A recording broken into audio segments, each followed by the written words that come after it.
Hi friends, నమస్తే. Welcome back to shiny sweet home. ఈరోజు మనం రెసిపీ వచ్చేసి నెల్లూరు ఫేమస్ చేపల పులుసు అండి.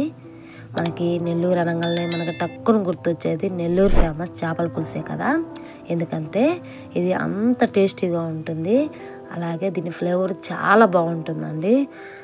మాది కూడా నెల్లూరే కాబట్టి ఒకసారి ఈ నెల్లూరు చేపల పులుసుని ఏ విధంగా తయారు చేయాలో మీకు ఒకసారి చూపిద్దామని ఈ వీడియో మీకోసం రెడీ చేశాను ఫ్రెండ్స్. సో లేట్ చేయకుండా ఈ నెల్లూరు ఫేమస్ చేపల పులుసుని పర్ఫెక్ట్గా మంచి టేస్టీతో ఏ విధంగా తయారు చేయాలో మీకు చూపిస్తాను. ఇంకా అస్సలు లేట్ చేయకుండా వీడియోలోకి వెళ్ళిపోదాం పదండి. నెల్లూరు ఫేమస్ చేపల పులుసు కోసం నేను 1 కేజీ ఫిష్ తీసుకున్నానండి. ఇది వచ్చేసి భాషా ఫిష్ అంట, చాలా బాగుంది. సింగిల్ ముళ్ళు అనమాట, అంటే చిన్న చిన్న ముళ్ళు లేవన్నమాట. బాగుంది, పిల్లలు తినేకి చాలా ఈజీగా ఉంటుంది. అలాగే ఒక మ్యాంగో తీసుకున్నాను. ఈ చేపల పులుసుకి మ్యాంగో ఖచ్చితంగా ఉన్నానండి. నెల్లూరు చేపల పులుసుకి ఈ విధంగా ఈ సైజు కప్పుతో 1 కప్పు మ్యాంగో ముక్కల్ని తీసుకున్నాను అనమాట. చూడండి, ఈ విధంగా మీడియం సైజులో కట్ చేసి పెట్టుకున్నాను. ఇప్పుడు ఈ మ్యాంగో ముక్కల్ని పక్కన పెట్టేసుకుందాం. నెక్స్ట్ వచ్చేసి ఒక బౌల్ తీసుకొని దీంట్లో ఒక ఆనియన్ సైజ్ అంత చింతపండు వేసుకొని దీంట్లో వాటర్ పోసుకొని ఈ చింతపండు నానబెట్టుకోవాలి. నేను మ్యాంగో ముక్కలు వేస్తున్నాను కాబట్టి కొంచెం చింతపండు తక్కువ వేసాను అనమాట. ఇప్పుడు దీన్ని పక్కన పెట్టేసుకుందాం. అలాగే 2 మీడియం సైజ్ టమోటాలని ఈ విధంగా పీసులుగా కట్ చేసుకొని ఒక మిక్సీ జార్ తీసుకొని ఈ టమోటాలని గ్రైండ్ చేసుకోవాలన్నమాట మెత్తగా. చూడండి, ఈ విధంగా గ్రైండ్ చేసుకొని ఈ టమోటా పేరుని పక్కన పెట్టేసుకుందాం. ఇప్పుడు స్టవ్ వెలిగించుకొని ఒక ప్యాన్ పెట్టుకొని ప్యాన్ హీట్ అయిన తర్వాత 1 టేబుల్ స్పూన్ మెంతులు, అలాగే 1 టేబుల్ స్పూన్ జీలకర్ర, 1 టేబుల్ స్పూన్ ఆవాలు వేసి ఇవి లైట్గా ఫ్రై చేసుకోవాలన్నమాట. కావాలంటే మీరు ధనియాలు కూడా వేసి ఫ్రై చేసుకోవచ్చు అండి. నేనైతే ధనియా పౌడర్ వేస్తున్నాను కాబట్టి ధనియాలు ఫ్రై చేయలేదు. ఈ విధంగా లైట్గా ఫ్రై అయిన తర్వాత వీటిని ఒక రోట్లో వేసేసుకుందాం. మీరు కావాలంటే మిక్సీ కూడా వేసుకోవచ్చు అండి. ఇది మిక్సీకి ఎక్కువ తిరగదు కాబట్టి కొంచెమే ఉన్నాయి కాబట్టి రోట్లో వేసుకొని దంచుకుంటున్నాను. ఈ నెల్లూరు చేపల పులుసుకు వచ్చేసి ఈ పౌడర్ చాలా ఇంపార్టెంట్ అనమాట. ఖచ్చితంగా ఈ పౌడర్ వేసి తీరాల్సిందే. చూడండి, ఈ విధంగా మెత్తగా గ్రైండ్ చేసుకోవాలి. చూపిస్తున్నాను చూడండి. ఈ విధంగా గ్రైండ్ చేసుకొని ఈ పౌడర్ని మనం పక్కన పెట్టేసుకుందాం.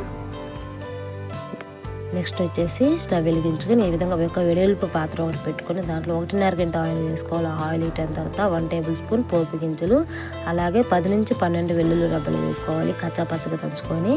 అలాగే ఒక మీడియం సైజు ఆనియన్ ఈ విధంగా చిన్న చిన్న పీసులుగా కట్ చేసుకొని వేసుకోవాలి. ఇప్పుడు వచ్చేసి 4 గ్రీన్ చిల్లీ ఈ విధంగా చీలుగా కట్ చేసుకొని వేసుకోవాలి. ఇప్పుడు వీటిని బాగా ఫ్రై చేసుకోవాలి కలర్ మారేంత వరకు. చూడండి, కలర్ మారిపోయింది కదా. ఇప్పుడు దీంట్లో మనం ఆల్రెడీ గ్రైండ్ చేసి పెట్టుకున్నాం కదా టమోటా ప్యూరీ, ఈ టమోటా ప్యూరీ కూడా దీంట్లో వేసేసుకుందాం. ఈ టమోటా ప్యూరీ పచ్చి వాసన పోయేంత వరకు ఫ్రై చేసుకోవాలి, ఆయిల్ పైకి తేలేంత వరకు. చూడండి, టమోటా ప్యూరీ కూడా ఫ్రై అయిపోయింది కదా. ఇప్పుడు దీంట్లో 2.5 టేబుల్ స్పూన్ చిల్లీ పౌడర్ వేసుకోవాలి. మీరు స్పైసీగా తినాలనుకుంటే 1 టేబుల్ స్పూన్ యాడ్ చేసుకోవచ్చు. అలాగే 1/2 table spoon turmeric powder, 1 table spoon వచ్చేసి ధనియా పౌడర్ వేసుకోవాలి.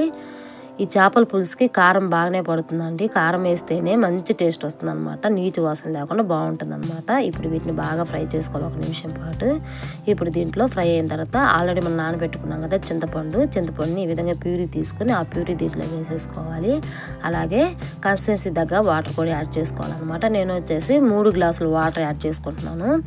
ఈ చేపల పులుసుకి కొంచెం పులుసు అనేది పలచగానే ఉండాలన్నమాట, ఎందుకంటే మనం చేపలు వేసి ఉడికిస్తాం కాబట్టి అప్పుడు గ్రేవీ చిక్కబడుతుందండి. ఈ విధంగా పల్చగా ఉండేటట్టు చూసుకోవాలన్నమాట. ఇప్పుడు దీంట్లో టేస్ట్కి సరిపడా సాల్ట్ కూడా యాడ్ చేసుకోవాలి. నేను వచ్చేసి కల్లుప్పు వేస్తున్నాను. కల్లుప్పు వేయడం వల్ల చేపల పులుసు మంచి టేస్ట్ వస్తుంది అనమాట. ఇప్పుడు మూత పెట్టుకొని ఈ పులుసు తెరలేంత వరకు ఉడికించుకోవాలి. చూడండి, మూత తీసి చూస్తున్నాను, పులుసు తెరులుతుంది కదా. ఇప్పుడు దీంట్లో మనం ఆల్రెడీ శుభ్రంగా కడిగి పెట్టుకున్న ఈ ఫిష్ని కూడా దీంట్లో వేసేసుకుందాం. ఈ చేపల పులుసులో మెయిన్ వచ్చేసి తలకాయలు వేయాలండి. తలకాయలు వేస్తేనే చేపల పులుసు మంచి టేస్ట్ వస్తుంది అనమాట. ఈ విధంగా ఈ చేపల్ని మునిగేంత వరకు వేసేసుకుందాం. మాది కూడా నెల్లూరేనండి, అంటే అత్తగారు అనమాట. నాకు ఈ చేపల పులుసుని మా అత్తమ్మ నేర్పించిందండి. ఈ విధంగా చేప ముక్కలన్నీ వేసుకున్న తర్వాత గరిటె తీసుకొని ఒకసారి మిక్స్ చేసుకోవాలి చేప ముక్కలు మునిగేంత వరకు. ఇప్పుడే గరిటె పెట్టాలండి. మీరు ఊరికే గరిటె పెట్టారంటే మాత్రము చేప ముక్కలు ఇరిగిపోతాయి. ఇప్పుడు గరిటె పెట్టారంటే మరలా గరిటె పెట్టకూడదు కూర అయిపోయేంత వరకు.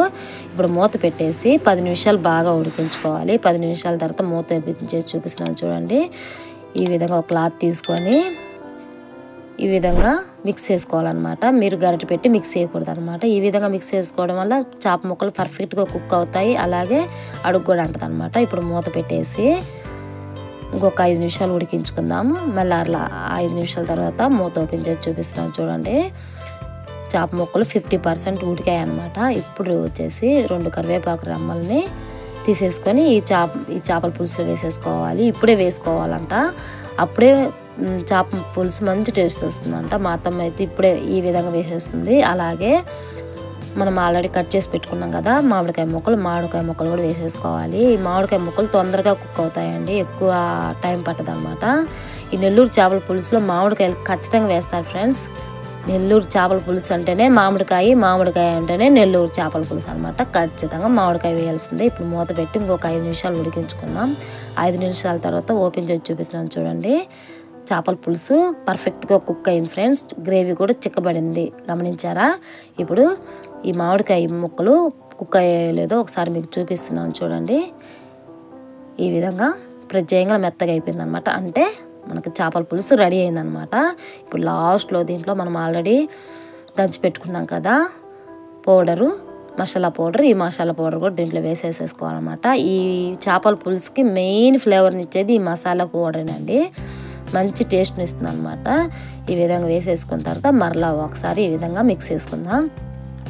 ఈ పౌడరు ఈ కర్రీకి పట్టే విధంగా మిక్స్ చేసేసుకుందాం.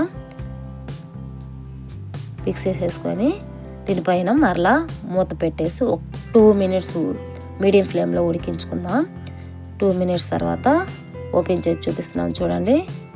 మనకి చేపల పులుసు పర్ఫెక్ట్గా కుక్ అయిందనమాట. అసలు ఆ స్మెల్ అయితే గుమాలిస్తుందండి. ఈరోజు మా ఇల్లంతా మంచి వాసనతో నిండిపోయింది. అలా లాస్ట్లో సన్నగా తరిగిన కొత్తిమీర వేసేసుకోవాలి. కొత్తిమీర వేసేసుకున్నామంటే చేపల పులుసు రెడీ అయిపోయింది. ఇంకా స్టవ్ ఆఫ్ చేసుకోవడమే, స్టవ్ ఆఫ్ చేసుకొని తినేయడమే. చూడండి ఎంత కలర్ఫుల్గా ఉంది కదా, టేస్ట్ కూడా అంతే బాగుంటుంది ఫ్రెండ్స్. ఖచ్చితంగా మీరు ఈ నెల్లూరు చేపల పులుసుని ఖచ్చితంగా ట్రై చేసి తీరాల్సిందే. ట్రై చేసి మీకు ఎలా వచ్చిందో నాకు కామెంట్లో పెట్టండి ఫ్రెండ్స్. సో ఫ్రెండ్స్, ఈ నెల్లూరు చేపల పులుసుకి ఒక లైక్ కొట్టడం మాత్రం అసలు మర్చిపోవద్దు. అలాగే షేర్ చేయండి, సబ్స్క్రైబ్ చేసుకొని పక్కనున్న బెల్ ఐకాన్ కూడా యాక్టివేషన్ చేయండి. Thank you for watching my video friends. Bye bye.